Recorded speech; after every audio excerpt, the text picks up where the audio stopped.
बहुत भारत, केवल भारत में जब ग्लानि आएगी तो मैं अवतार लूंगा, दुनिया में ग्लानि आएगी तो मुझको कोई जरूरत नहीं। लिखने वाला कौन है? उस किताब को लिख पाऊंगा और कह रहा है, मैं नहीं कह रहा, ये भगवान खुद कह रहा, लिखा तो नहीं रहा, भगवान को सुनने में है क्या? इसी तरह तुलसीदास ने रामचरितमानस में लिखा, विप्रधेनु सुरसंत हित लीन मनुज अवतार। काहे के लिए मनुष्य का अवतार लिया राम ने? विप्र, धेनु, सुर और संत के लिए। हम कहाँ हैं उसमें? तो हमारा सत्यानाश हो रहा है और विप्रधेनु की सरकार चल रही है। सारे बाबा इस समय संसद में बैठ गए हैं, गाय की हत्या हो जाए तो तुम्हारी हत्या कर दी जाएगी, यही चल रहा है। तो ये विचारधारा की टकराहट है और उनकी विचारधारा कामयाब इसलिए हो गई, केंद्र में भी सत्ता और प्रदेश में भी सत्ता, क्योंकि उनकी विचारधारा हमारे दिमाग के अंदर भर गई। जब तक वो नहीं निकाले तब तक ये वैचारिक परिवर्तन होने वाला नहीं। कहे अभी कुछ कार्यक्रम शुरू होने के पहले भी कुछ चर्चा हो रही है कि सरकार तो हमारी रही, लेकिन यादवों को कितना फायदा? फायदा लेने वाले कौन रहे? क्यों?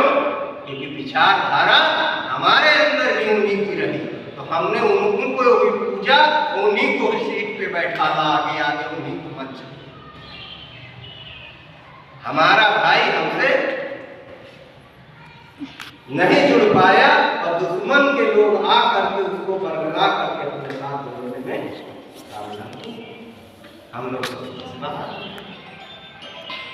अब कौन सी टेक्नोलॉजी यूज की जाए कि ये बैकवर्ड स्थिति समुदाय वो कभी हमारे साथ आने वाला नहीं, जिसकी लालसा में हम लगे रहते हैं, वो आएगा तो केवल फायदे के लिए आएगा। जब तक कांग्रेस में मलाई थी तो सारा वर्ग कांग्रेस में था। जब विचारधारा लड़ाई लिया और पूरी तरह से कैप्चर किया तो आज सारा वर्ग बीजेपी के साथ। तुम आ जाओगे, तुम्हारे साथ आएगा तो फायदे के लिए आएगा। और अखिलेश पांडे स्पीच दे रहे, मैं तब समाजवादी पार्टी में नहीं था, अंदर नहीं था, बाहर से समाजवादी ही था, क्योंकि हमेशा सपोर्ट मेरा जो है, जब से मैं वैचारिक हूँ तब से समाजवाद के साथ रहा। उसमें वो खुला चैलेंज पूरी समाजवादियों के बीच में ये बात कह रहा कि अगर समाजवादी पार्टी में सबसे बड़ा फायदा किसी का हुआ है तो ब्राह्मण, इसलिए ब्राह्मण समाज को समाजवादी के साथ रहना चाहिए। मैंने उसमें कमेंट लिखा था उस वीडियो फेसबुक पे कि क्या समाजवादी पार्टी में ये प्रबुद्ध सभा, क्या इन्हीं के पास बुद्धि है? बाकी जितनी विंगे हैं सारे बुद्ध। आखिरकार प्रबुद्ध सभा क्यों बना? और अगर प्रबुद्ध सभा बनाई गई तो उसमें एक वर्ग को ही क्यों रखा? हमारे भी समाज से अगर कोई योग्य है, उस काबिल है, तो उसको भी उसमें रखा जाना चाहिए।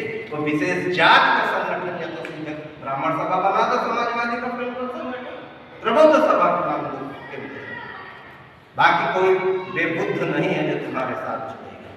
तो ये छोटी छोटी चीजें हैं जो बहुत मायने करती हैं, और ये तभी इन पर गौर कर पाएंगे हम जब अपने महापुरुषों की छोटी छोटी चीजों पर हम चलने का काम करेंगे।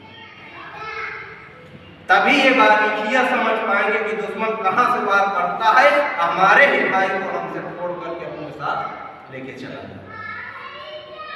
वो कमियां, हर इंसान को अपनी कमी और अपनी अच्छाई दोनों मालूम, और वो कमियों की केवल पर्दा डाले तो सुधार संभव नहीं है।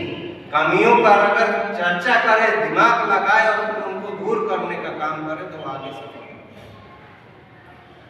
साथियों, इस तरह से हमारे पुरखों ने संघर्ष किया है, तब ये समाजवाद इस देश के अंदर पैदा हुआ है।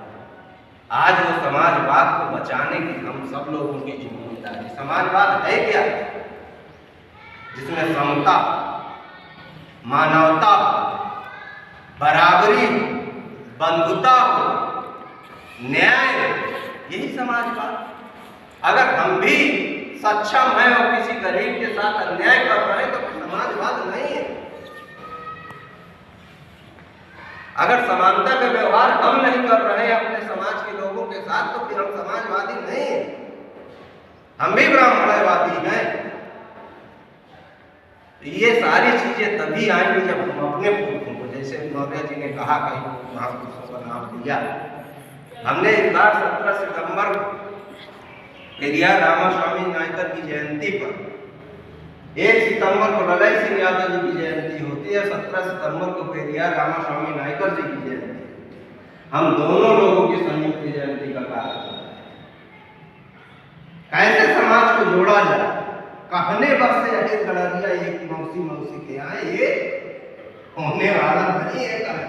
इतनी खाइयां के बीच में पैदा कर दी गई, उनको कैसे मिटाना हो, उनके बीच में भाईचारा कैसे बनाया जाए, इसलिए हमने दोनों की संयुक्त जयंती मनाने का कार्यक्रम किया था। और उसमें केवल यादव पाल नहीं, सभी लोगों को मंच में बैठाने का भी प्रयास किया और सारे समाज के लोगों को वक्तव्य देने का भी काम कराया।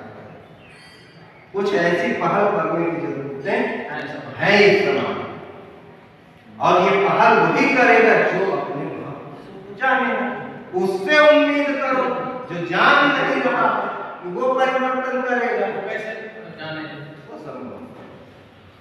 तो हमारा यही आप सभी लोगों से निवेदन है कि अपने अपने गांव में, बहुत नहीं दूर जाए, 10, 20, 25, 50 जो लोग इकट्ठा हो सकते हैं इसी के एक साथ एक दरी में बैठा जाए और ये कुछ चर्चाएं की।